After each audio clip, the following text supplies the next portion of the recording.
If we go down the road that my very worthy adversary here, Mr. Raskin, asks you to go down, the floodgates will open. But the political pendulum will shift one day. This chamber and the chamber across the way will change one day. And partisan impeachments will become commonplace.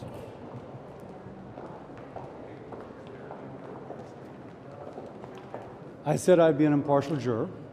Anyone listening to those arguments, the House managers were focused, they were organized, they relied upon both precedent, the Constitution, and legal scholars.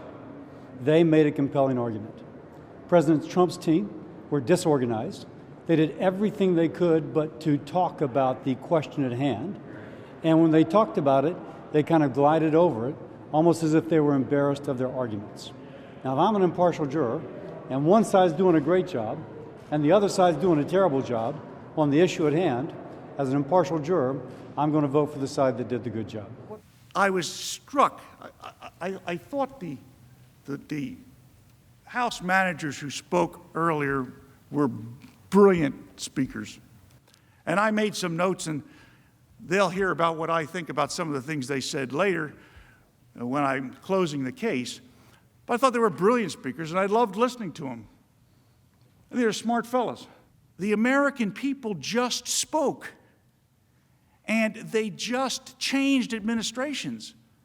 So in the light most favorable to my colleagues on the other side of the aisle here, their system works. The people are smart enough, in the light most favorable to them, they're smart enough to pick a new administration if they don't like the old one. And they just did. And he's down there at Pennsylvania Avenue now, probably wondering, how come none of my stuff is happening up at the Capitol? But the section I read, judgment, in other words, the bad thing that can happen, the judgment, in cases of impeachment, i.e. what we are doing, shall not extend further than removal from office. What is so hard about that? Which of those words are unclear?